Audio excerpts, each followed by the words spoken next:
Hi everyone, welcome all of you to this session, which is the last lap to MHCET. My name is Abhilasha, and I'll be taking you through reading comprehension today. All right, so I'll just quickly wait for some people to join in, and then we will start. In the meantime, I will check if I'm live and audible and visible. Yeah, and then we will start. Okay, wonderful. So I am live and audible and visible. Guys, if you all can see me, then maybe you can just quickly give me a yes or a no so that I know we are able to see each other. And also, you can comment your name in the chat box just so we are on the same page. Also, remember to hit like, share, and subscribe so that, of course, the like is for myself. I feel happy when I get your likes. The sharing is for others, for your friends who are also writing this exam, writing CET Maharashtra, and subscribe because once you've subscribed, you'll be able to participate in the chat box. So, of course, that is the reason. Hi, everybody. All of you who have joined in just now, welcome. My name is Abhilasha, and I'll be taking you through today's session. I've got two small passages of reading comprehension which we will cover. Now, in Maharashtra CET or CET Maharashtra or MHCET, as you call it, you can call it anything. There is a wide variety of questions that you get, and therefore, you really need to be very conversant with all the types. Also, you need to be very comfortable in doing questions very, very quickly because CET is actually a game of speed and so try and do as many questions with as much accuracy in as little time as possible. All right, so let's get started. Here is a passage. I've got a reading comprehension. I've got two reading comprehension passages today, which we will try and cover. Okay, so here is the first passage. You can read this and then we will take it forward from here. I'm going to put myself on silent.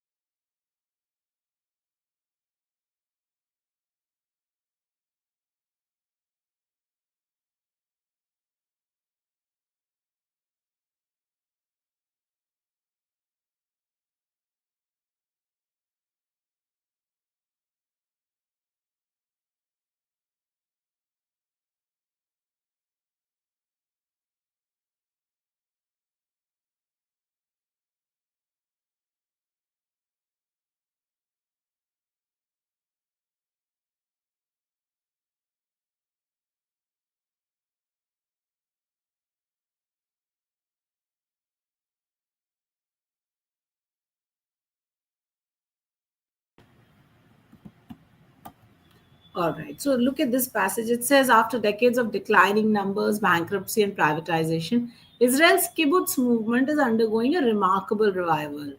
So we are talking about the kibbutz movement and saying it is having a remarkable revival. So there is a rising number of people who want to join this unique form of collective living.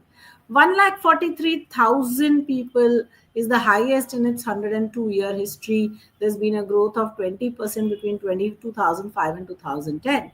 More people are joining than leaving. So there is an influx of working age adults and young children. So the population is balanced now. There have been reforms so that the kibbutz are commercially viable and there is little decline. Liberalization has happened so people can buy homes, that they can have home ownership, they can have differential income. So they're more interested in living there. Only 60 of the original 275 kibbutzim have the completely collective manner in which all the members are paid regardless of what they do. But most of the others have wage differentials. Okay. Also, a lot of people are now working outside the kibbutz and they contribute a proportion of their salary. Other measures have included selling the kibbutz businesses, they charge for meals and services, and they're recruiting agricultural laborers from other countries. These changes have been painful for the pioneers who had this socialist Zionist dream. Okay, increasing number of families are going there because of the education, environment, space, and security. But the most important thing was the sense of community. And that's the principle of kibbutz life, mutual help and responsibility. So everyone comes together to help each other. Okay, that's your first part of the passage. Here's the second part. Let's read this and then we will continue. Again, I'm giving you a minute to read it.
All right. Let's take a look at this part of the passage. So, in the last two, AFCIM's membership has increased to 600. There's a waiting list of people who want to join. There are children of the members who want to live in the same system. There are others who've never lived on a kibbutz. There's a progressive taxation. The more you earn, the more you pay. There's a safety net minimum income for all, so everybody gets healthcare, education, social needs, care for the elderly, all of that is subsidized. Now, there are several businesses, dairy, fish farm, dates, bananas, avocado, etc. That is part of the kibbutz. There's a dining room that is heavily subsidized. Okay, before you get accepted, the candidates rent home in the kibbutz, but most of the people now have their own home and they can give it to their children or they can sell it back to the kibbutz. Sometimes a family decides not to live with them. Sometimes some candidates are unsuitable. Those who have criminal records, financial mismanagement, unsocial behavior are not invited, because kibbutz is a partnership. So it is in a process of change in which there are many different directions, but mutual responsibility is the thing that unites everyone. Okay, so that's your passage. Let's take a look at the questions. Question number one: which of the following is the author most likely to agree with? Excuse me. All right, I'll wait for you guys to give me an answer very quickly. So option number one says, after its remarkable revival, the kibbutz movement is shaping up to be what its founders had planned. But that's not true, because the original plan has changed. The revival of kibbutz has been driven by the increasing commercial viability of the kibbutz settlement. Well, it could be a possibility. I'll put a star on this. Change is necessarily painful. We don't know if it is painful. It is too generic. Kibbutz experience proves that collective living is a defunct model, but we are now seeing examples of kibbutz that are doing well. So why would you say it is a defunct model? And it has more leavers than adopters. Again, this comparison that leavers were more than adopters is false. The passage said now more people are joining in than leaving. So this is exactly opposite to what the passage has said. So here then the best option that is there will be option number two, and that's going to be your correct answer. Okay. All right. Let's go to the next question. We've got option number two as the correct answer. All right. To whom does the phrase pioneers wedded to a socialist Zionist dream in the context of the passage refer? Okay, I can take you back to the passage also. Pioneers who were wedded to the socialist Zionist dream. I think we have it here. Let me try and highlight this. Here it was mentioned. Oh, my highlighter is not the best highlighter ever. So I'll just try and here. So a generation of kibbutz pioneers wedded to a socialist Zionist dream. Okay, that's your this thing. Let's go to the question here. Okay, take a minute and try and give me the answer. Who are these people? Is it the political supporters of the kibbutz movement? But we did not speak of the political supporters, so not one.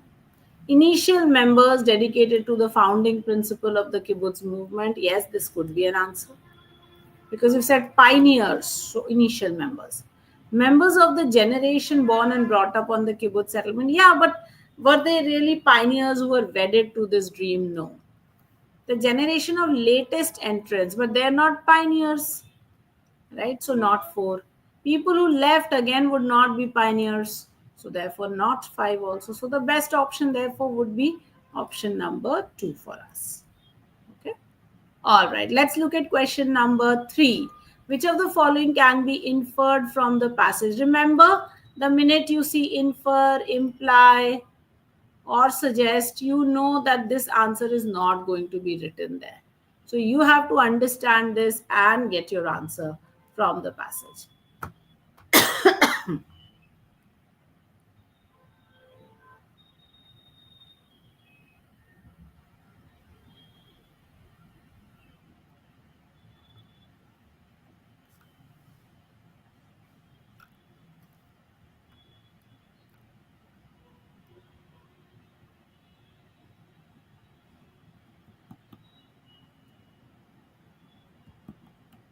All right.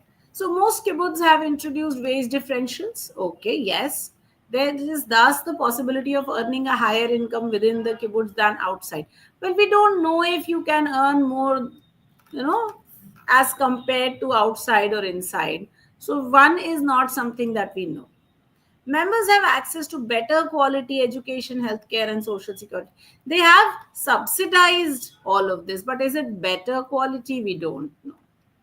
In their struggle for survival, the kibbutz settlements are now no different from commercial farming establishment, but they are different because they have that mutual responsibility thing, which you would not find elsewhere. So, therefore, not three. It is now possible for members to live on the kibbutz and also be part of the outside world. Yes, because they can work outside, right? They can live in the kibbutz and work outside. So, four is a good choice. Five, of course, no. Four will be the best choice answer for us. So 4 then becomes your correct answer. Okay. All right. Let's look at, yeah. Okay. Question number 5. Which of the following, if true, weakens the author's assertion? And what is the assertion? That Israel's kibbutz movement is undergoing a remarkable revival. So we have to say that it is not having a remarkable revival. Which option will say that it is not having a remarkable revival? That will become the correct answer. So let's take a look.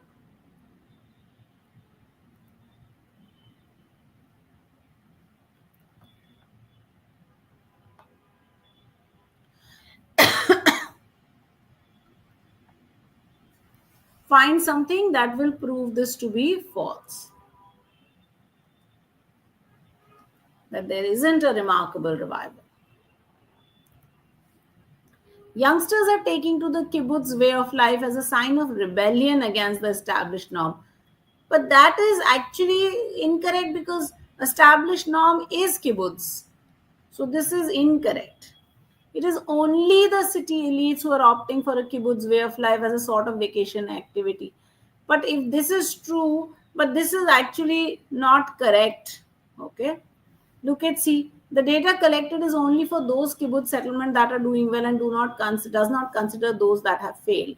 So if you are only collecting the data for those that are doing well and not those that have failed, then can you say that it is undergoing a remarkable revival? No. So this does definitely weaken it. It says that there's a problem. Only new immigrants into Israel adopt the kibbutz model of living as a first step towards integration into Israel society. But this is not something that we know, and this is not correct also. So not for. Kibbutzim has grown by only 10%. We don't know this.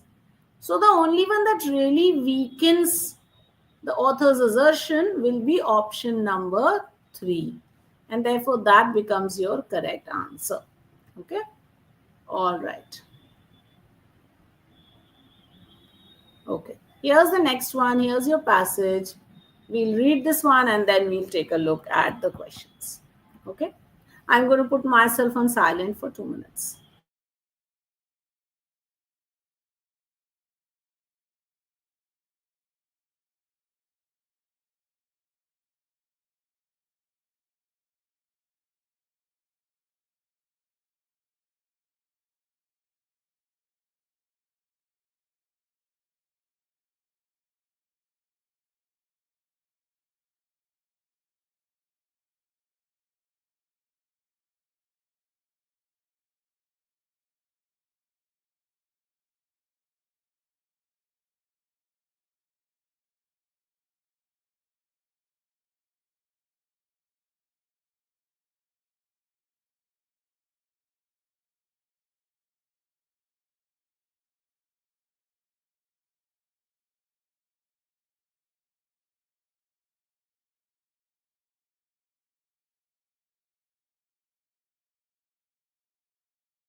All right, let's read this part of the passage. So, President Trump stood at the podium to announce that US would be withdrawing from the Paris Climate Agreement. Now, EAPA Administrator Scott Pruitt grew beaming. He signed the pact as an agreement that disadvantages the US to the exclusive benefit of others. A year on, there are 3 questions that remain. What drove Trump's decision? What is the impact of the US announcement about the withdrawal at home and otherwise? And what are the steps forward for policies that are aimed at combating climate change? Because the administration has a conflicting agenda and they have withdrawn from the Paris Accord. So, what are the most productive avenues for action? Why did Trump withdraw? Okay. Now, his position against US participation in multilateral action of any sort and of climate accords grew more strident, very loud. The climate change was the greatest hoax. He developed a posture that said American dominance and unwillingness to be influenced by foreign government. Coal miners were a frequent and willing prop, a symbol of how the American governments were neglected by President Obama and the elites. The dying coal industry supported Trump, and his people have given rollbacks of the Clean Power Plant and other Obama era efforts to reduce emission. Now we know how closely radical right wing organizations influenced his campaign. They trans and so this is all now visible. Okay. All right. Here's the second part of the passage. Read and then we will discuss the questions.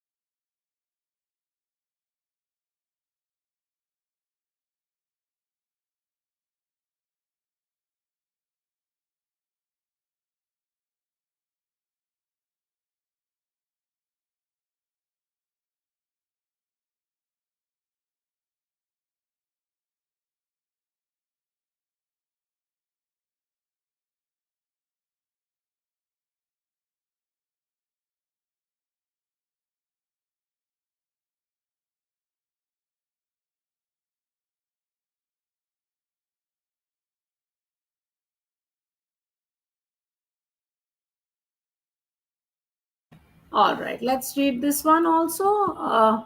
So this says Trump's campaign was not in need of large amounts of money. They had support, but they paid huge amounts for his inauguration and his cabinet. So they have come from fossil fuel companies and the think tanks that they fund. Now, given their platform against action on climate change, largely denying the reality and urgency, Trump's position aligns with the two leading branches of governments against science-based policy. It's that ways. Since Trump's announcement last year, two major negotiating sessions have taken place in the headquarters of the FCCC to hammer out a rule book. Now, at each, the US State Department continues to show up, but and so far they have not been disruptive. Mostly, the negotiations are plodding forward because US has just sort of, you know, voided the leadership. They're not there. Uh, while in Obama's second term, they had become a constructive presence. The US team shows up because there is no way for the US to withdraw from the Paris until 4 years after it went into effect. So, by coincidence or design, the process of withdrawal can only happen the day after the 2020 US presidential election. So, the fact that Trump's announcement has not led to our actual withdrawal is not surprising. So, they haven't really withdrawn. There's just a they're there, but they're not active. All right, here's your question. What can be inferred as the hidden motive behind Trump's administration pulling out from the Paris Agreement? So, what is it? Take a minute and read and tell me.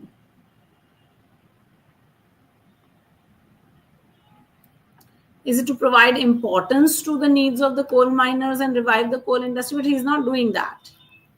To showcase US dominance, but that is not being showcased.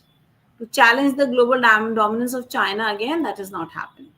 To appease the radical right-wing organization which is funded by fossil fuel industry, yes, that is what they're trying to do.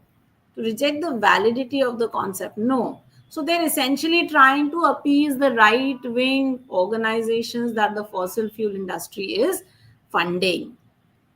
All right. Which of the following is not a question raised in the passage subsequent to America's withdrawal from the Paris Agreement? So they have asked you many questions. Which question they have not asked? So we have to find that one, right? So the trigger behind the action, what caused it, was asked. What was the domestic impact, was asked. What was the international impact, was asked. What is America's future policy, was asked. But what this leadership void has caused, that was not asked. So therefore, that will be your correct answer. All right. Let's take a look at question number 8. Which of the following proves that US has in fact not technically pulled out of the Paris Agreement?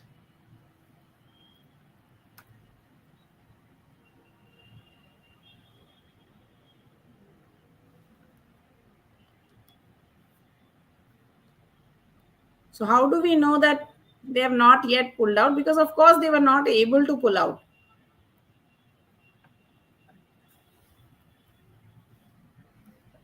So what is proving that they have not pulled out? Is it the occurrence of the negotiating sessions at the FCCC? No. Is it the continuous effort to hammer out a rule book? No. Is it the technical design of the framework by virtue of which the US's process of withdrawal will occur after 2020? Yes. The constructive presence of US. But that was in the second term, so that was constructive. The alignment of Trump administration against again, but that does not prove the that US has not pulled out. The only reason that can be there is option number 3, and that's your correct answer. All right, let's look at question 9. Which of the following allegations has been explicitly made against the Obama administration?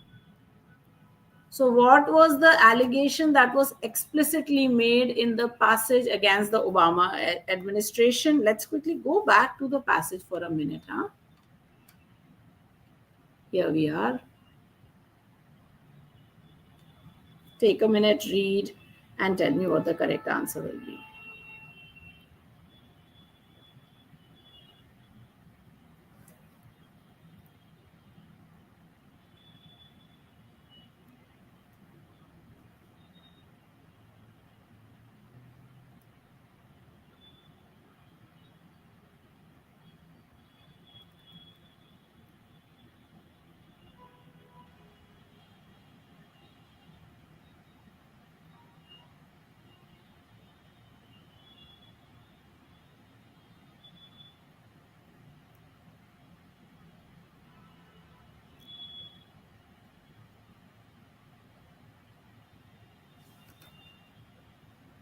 I'm not able to see any answers here.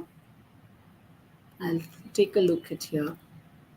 Oh, we've got the answer. Para 3 towards the end. A symbol of how American workers were being neglected. See this by President Obama and the coastal elite. So they were being neglected, and that is what your answer will be. Right? So let's take a look. So neglecting the interest of the American workers, and that's going to be your answer, option number 3.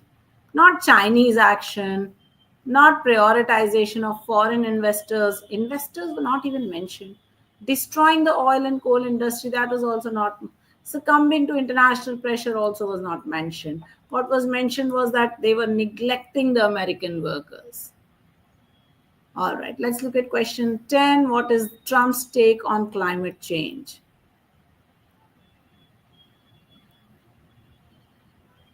So problem of climate change is real, but that is not what Trump says. Paris Convention is ineffective. We have not spoken. Trump's take on climate change is not there. Climate change regulations, we're not talking of regulations. Climate change is a hoax and a ploy by China to advance its view. Yes, this is what Mr. Trump says. Clean power plan and other Obama era efforts are ineffective. No, he doesn't say that. He says it is a hoax. There is nothing called a climate change. So correct answer will be option number 4. And that's your answer. All right, that brings us to the end of today's session, guys. Remember to hit like, share, and subscribe. And I will see you next week for another session. Okay, bye bye. Take care. Adios, my amigos.